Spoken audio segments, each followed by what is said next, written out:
नमस्कार, मैं अशोक प्रियदर्शी। बिहार के पहले मुख्यमंत्री डॉक्टर श्री कृष्ण सिंह उर्फ श्री बाबू की जिंदगी से ज्यादा उनसे जुड़ी स्मृतियों की फेहरिस्त लंबी रही है।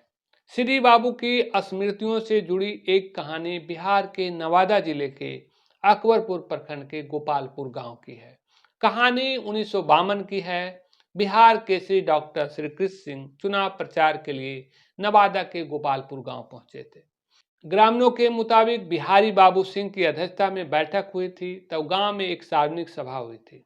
इसमें बिहार के पहले मुख्यमंत्री डॉक्टर श्री कृष्ण सिंह और ग्रामीणों के बीच संवाद हुए। इस बैठक में कई ग्रामीणों ने गोपालपुर को प्रखंड तो किसी ने थाना बनाने की मांग रखी, लेकिन इन मांगों को गांव के ही दूसरे ग्रामीणों ने खारिज कर दिया था।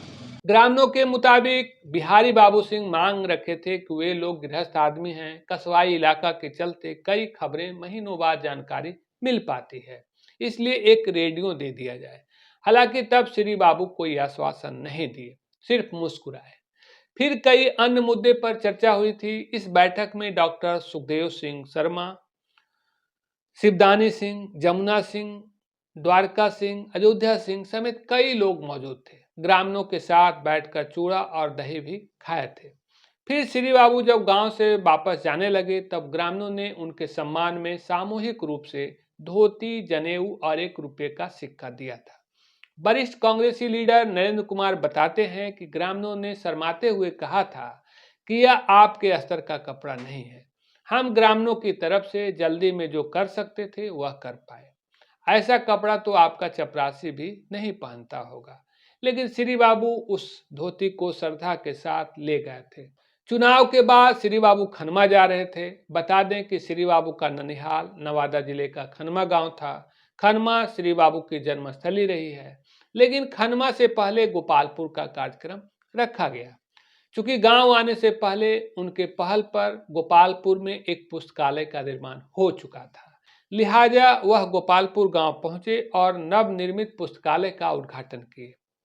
ग्रामीण बताते हैं कि श्री बाबू ने तब अपने भाषण में कहा था कि रेडियो की एक सीमा है, एक दायरा है। कुछ लोग ही सूचना पा सकते हैं, ज्ञान अर्जित कर सकते हैं, लेकिन पुस्तकालय से पूरा समाज और गांव शिक्षित हो सकता है।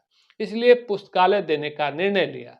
श्री बाबू ने मुस्कुराते हुए कहा था कि दही चूड़ा खाया था, इसके बदले में रेडियो भी दे रहा हूं। ताजुब की जिस धोती को ग्रामीण देने में तौहीन मान रहे थे, लेकिन श्री बाबू उस धोती को पहनकर गोपालपुर गांव पहुंचे थे। तब ग्रामीणों से कहा था, सम्मान की कोई कीमत नहीं होती, उपहार में रुपये नहीं, भाव का मोल होता है। श्री बाबू की दी हुई थाती आज भी गोपालपुर गांव में मौजूद है। श्री राम जानकी ठाकुरबाड़ी के बगल में आज भी वह पुस्तकालय है जिसे श्री बाबू ने बनवाया था। शुरुआत में ग्रामीण भागवत सिंह की बड़ी भूमिका थी, इसलिए लोग भागवत पुस्तकालय के नाम से जानते हैं। लेकिन अब यह भवन जर्जर हो चुका है, किताबें बर्बाद हो गई, लेकिन स्मृतियां आज भी ताजा है। बता दें कि नवादा और हिसुआ विधानसभा एक क्षेत्र था, तब दोहरे प्रतिनिधि की व्यवस्था थी। तब रामकिशुन सिंह और शक्ति सिंह निर्वाचित हुए थे।